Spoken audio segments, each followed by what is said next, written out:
ہیں اور اسی سے ہی مدد مانگتے ہیں. یہ ہی اور بھی کے فرق کو سمجھنے کی بڑی ضرورت ہے. اللہ سے مانگنا توحید ہے، لیکن پوری بات تب ہوتی ہے جو اللہ سے ہی مانگنا. تو نبی سے یہ واقعہ آپ نے بولنا نہیں ہے، میں آپ کو حدیث سنا رہا ہوں. تو وہ زبان کو رسول اللہ صلی اللہ علیہ وسلم سنا رہے ہیں، میں تو ترجمہ کر رہا ہوں نا. تو نبی صلی اللہ علیہ وسلم نے زبان کو دوبارہ سے سنایا. نحمدہ ونستعینہ ونستغفرہ. اور تیسری بات کیا فرمائی؟ ہم اسی سے ہی معافی کے طلبگار ہیں، اللہ سے ہی معافی مانگتے ہیں. اب اس کے اندر کیا عقیدہ ہے؟ عیسائیوں کے نزدیک، میں چونکہ ایم اے انگلش ہوں، میں نے ایم اے انگلش کیا ہوا ہے، عیسائیوں کا میں نے لٹریچر پڑھا ہوا ہے. ان کے اندر پارڈن کا جو طریقہ ہے، معافی مانگنے کا بڑا طریقہ کیا ہے کہ ایک عام عیسائی بندہ جو گنہگار ہے وہ جاتا ہے چرچ میں اور پادری ٹھاٹھ کے ساتھ بیٹھا ہوتا ہے. وہ اس کے سامنے جا کے گھٹنوں کے بل ہو کر ہاتھ جوڑ کر کہتا ہے فادر مجھ سے یہ گناہ ہوا. اس کو وہ کہتے ہیں کانفیس کرتا ہے اور اس کو اپنا گناہ سناتا ہے. اور پھر اس کے بعد کہتا ہے کہ مجھے معاف کروا دیں، مجھے معاف کروا دیں. اور وہ ٹھاٹ اور ساتھ جیب بھی اس کی گرم کرتا ہے اور کہتا ہے ٹھاٹ کے ساتھ ٹھیک ہے معاف ہو گئے. تو یہ ان کا عقیدہ ہے. لیکن ہمیں عقیدہ کیا ہے؟ وَلَا يَغْفِرُ الذُّنُوبَ إِلَّا أَنْتَ فَاغْفِرْ لِي. دعاؤں کے اندر لکھا ہوا ہے. یہ آپ سید الاستغفار پڑھتے ہیں، سید الاستغفار کہاں لکھا ہوا ہے؟ ادھر لکھا ہوا ہے وَلَا يَغْفِرُ الذُّنُوبَ إِلَّا أَنْتَ فَاغْفِرْ لِي مَغْفِرَةً مِّنْ عِندِكَ وَارْحَمْنِي إِنَّكَ أَنْتَ الْغَفُورُ الرَّحِيمُ. وَلَا يَغْفِرُ الذُّنُوبَ إِلَّا أَنْتَ. اے اللہ تیرے علاوہ کوئی گناہوں کو بخش نہیں سکتا. یہ رسول اللہ صلی اللہ علیہ وسلم نے نحمدہ، ہم اسی کی تعریفیں بیان کرتے ہیں. ونستعینہ، اور اسی سے ہی مدد مانگتے ہیں. ونستغفرہ، اور اسی سے ہی معافی کے طلبگار ہیں. ونعوذ باللہ من شرور انفسنا ومن سیئات اعمالنا، اور اپنے نفسوں کی شرارتوں سے، اپنے برے اعمال سے بھی اپنے آپ کو اللہ کی پناہ میں دیتے ہیں. یہ بات کی بھی سمجھ لیں گے میرے بھائیوں. ہم نے سمجھنا زیادہ ہے، کانوں کے مزے سے زیادہ ہم نے کوشش کرنی ہے کسی بات کو سمجھیں تاکہ ہمیں علم حاصل ہو، تاکہ ہمیں عقیدہ حاصل ہو اور اس صحیح عقیدہ کے ساتھ ہم اللہ کے ہاں پیش ہو اور اللہ کی جنتوں کے وارث بن سکیں. تو اس بات کو سمجھیے میرے بھائیوں، میرے ساتھیوں، میرے دوستوں، میرے بزرگوں، میری سامعات ماؤں بہنوں، انسان کسی گناہ سے خود نہیں بچ سکتا جب تک انسان کو اللہ توفیق نہ دے. نہ ہی انسان کوئی نیکی ہی کر سکتا ہے جب تک کہ انسان کو اللہ پاک توفیق شامل حال نہ فرما دے. دیکھیں نا مؤذن کہتا ہے حی علی الصلاۃ حی علی الفلاح، نماز کی طرف آؤ، کامیابی کی طرف آؤ. آگے سے ہمیں دعا سکھائی گئی ہے، تم اپنے اللہ سے کہو لا حول ولا قوت الا باللہ.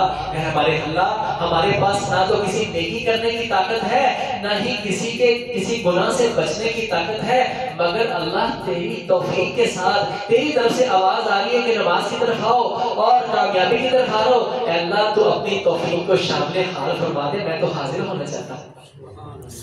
یہ یہاں سے ہے وَنَعُوذُ بِاللَّهِ مِن شُرُورِ أَنفُسِنَا وَمِن سَيِّئَاتِ أَعْمَالِنَا مَن يَهْدِهِ اللَّهُ فَلَا مُضِلَّ لَهُ وَمَن يُضْلِلْ فَلَا هَادِيَ لَهُ. جس کو اللہ ہدایت دے دے دنیا کی کوئی طاقت اس کو گمراہ نہیں کر سکتی، اور جس کی گمراہی اللہ کی طرف سے لکھ دی جائے کائنات کی کوئی طاقت اس کو ہدایت کی طرف نہیں لا سکتی. بے شک دعا کریں اللہ پاک ہمیں ہدایت نصیب بھی فرمائے، ہدایت کے اوپر استقامت بھی نصیب فرمائے، ہدایت کے اوپر ہمیں موت نصیب فرمائے. یہ صرف اللہ کی خاص توفیق سے ہے. وَأَشْهَدُ أَن لَّا إِلَٰهَ إِلَّا اللَّهُ وَحْدَهُ لَا شَرِيكَ لَهُ وَأَشْهَدُ أَنَّ مُحَمَّدًا عَبْدُهُ وَرَسُولُهُ. میں اس بات کی گواہی دیتا ہوں اللہ کے علاوہ کوئی عبادت کے لائق نہیں، وہ اکیلا ہے، اس کا کوئی شریک نہیں، نہ اس کی ذات میں کوئی شریک ہے، نہ اس کی عبادت میں کوئی شریک ہے، نہ اس کی صفتوں میں کوئی شریک ہے. لا شریک لہ واشہد ان محمدًا عبدہ ورسولہ.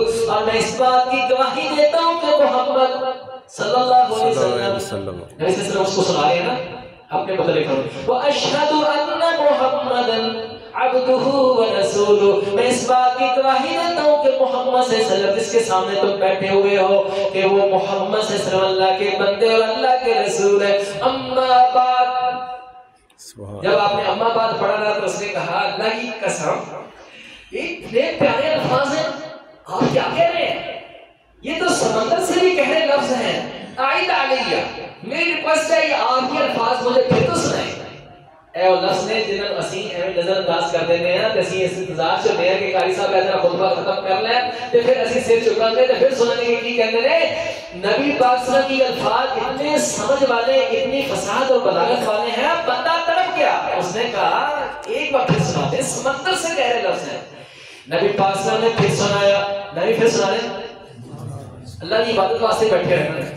نبی پاک نے اس سے کہا ان الحمد للہ نحمدہ ونستعینہ ونستغفرہ ونعوذ باللہ من شرور انفسنا ومن سیئات اعمالنا من یہدہ اللہ فلا مضل لہ ومن یضلل فلا ہادی لہ واشہد ان لا الہ الا اللہ وحدہ لا شریک لہ واشہد ان محمدن عبدہ ورسولہ۔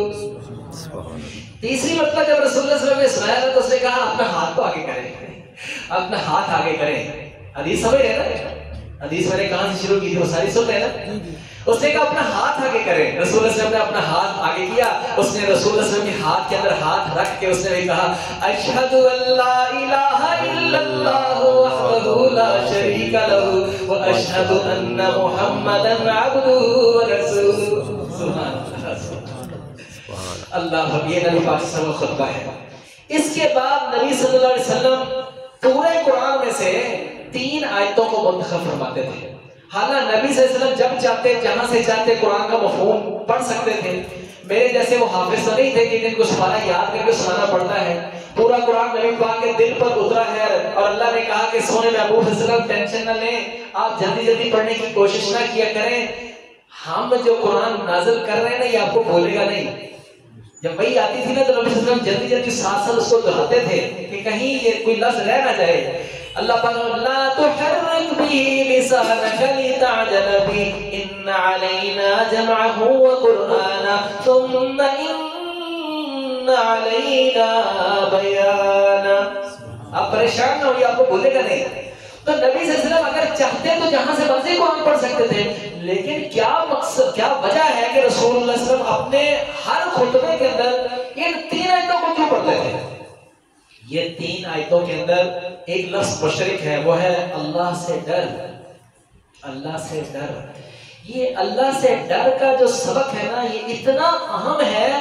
دیکھو نا روزوں کا مقصد بھی اللہ نے کیا فرمایا، یا ایھا الذین آمنوا کتب علیکم الصیام کما کتب علی الذین من قبلکم لعلکم تتقون۔ یہ روزے ہم نے تم پر اس لیے فرض کیے ہیں تاکہ تم اللہ سے ڈرنے لگ جاؤ۔ روزوں کا مقصد بھی یہی ہے۔ تو 3 لفظ اس کے اندر ہے، اب اس کو ذرا سمجھنا ہے۔ پہلا لفظ رسول اللہ صلی اللہ علیہ وسلم کیا پڑھتے ہیں؟ دعا کریں یہ سننے سے پہلے اللہ پاک مجھ اور آپ تمام سب کو یہ نصیب فرمائے، آمین۔ یا افطاری کا قریب ہے، قبولیت کا وقت ہے، جمعے کا دن ہے، روزے کی حالت میں ہے اور اللہ کے ہاں جو ہے یہ دعائیں مستجاب ہو رہی ہیں، روزے دار کی دعا کو رد نہیں کیا جاتا ہے۔ تو دعا کریں اللہ پاک مجھے سب سے پہلے اور آپ تمام سب کو اور میری ماؤں بہنوں کو، سب ہمارے بچوں بوڑھوں کو اس کی سمجھ نصیب فرما دیں اور اس پر عمل کی توفیق نصیب فرما دیں۔ یا ایھا الذین آمنوا اتقوا اللہ حق تقاتہ ولا تموتن الا وانتم مسلمون۔ اے ایمان والو اپنے اللہ سے اس طرح ڈرو جس طرح اس سے ڈرنے کا حق ہے۔ ذرا غور فرمائیے گا، سیدھے جنا گل نو قرآن کو تو ویسے بھی توجہ تو سیکھنا نہیں چاہیے۔ اے ایمان والو اپنے اللہ سے اس طرح ڈرو جس طرح اس سے ڈرنے کا حق ہے۔ اللہ کی قسم سمجھنے سمجھانے کے لیے کہہ رہا ہوں، آپ پر کوئی چوٹ نہیں لگانے لگا۔ اگر ہم اپنے حال پر ذرا غور کریں نا تو ہم سب سے کم اللہ سے ڈرتے ہیں۔ یارو بھائیو دوستو، کتنے ہی گناہ ہیں ہم اپنے یاروں دوستوں سے بھی چھپ کے کر لیتے ہیں، اور کتنے ہی گناہ ہیں ہم اپنے ماں باپ سے چھپ کر کرتے ہیں۔ گناہ کی کیفیت یہ ہے کہ انسان چھپ کے کرتا ہے۔ رسول اللہ صلی اللہ علیہ وسلم نے فرمایا کہ گناہ، آپ سے پوچھا کہ گناہ کیا ہے، آپ نے فرمایا الاثم ما حاک فی صدرک، اس گناہ یہ ہے کہ جو تیرے دل میں کھٹکا پیدا کرے، وکرہت ان یطلع علیہ الناس، اور تو اس بات کو ناپسند کرے کہ لوگوں کو اس کا پتہ چلے۔ یہی تو گناہ کی تعریف ہے۔ تو سب سے زیادہ جو ہم حیا کرتے ہیں نا، اپنے اللہ کا کرتے ہیں۔ اللہ سب سے زیادہ حیا تو اللہ ہی کا کرنا چاہیے، جو بڑا حیاؤں والا ہے، بڑا شرموں والا ہے، بڑی حیاؤں والا ہے۔ پھر نبی پاک نے فرمایا تمہارے ساتھ یہ کرامن کاتبین ہیں، ان فرشتوں کا حیا کرو۔ ہم اتنا بھی نہیں ڈرتے کہ جتنا ایک سٹیٹمنٹ سے ڈرتے ہیں نا، لکھا ہوتا ہے کہ خبردار کیمرے کی آنکھ آپ کو دیکھ رہی ہے، اتوں ہٹ کے کچھ سائڈ سے ہو کے کوئی معاملہ کریں گے۔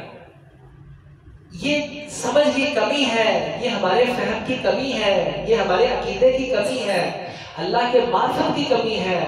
یقین مانے صحابہ کرام دنیا میں سب سے زیادہ، نبیوں کے بعد سب سے زیادہ متقی پرہیزگار تھے، اللہ سے ڈرنے والے تھے، ان کو یہ اللہ کی سمجھ آ چکی تھی۔ لیکن آج مسلمان ہیں اور ہم سب سے زیادہ کرپٹ واقف ہو رہے ہیں، اس بات کی سمجھ کی ضرورت ہے۔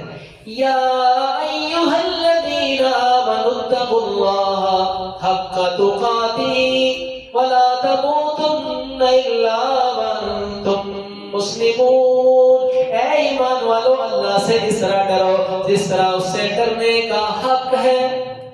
اور اگلی بات، ولا تموتن الا وانتم مسلمون،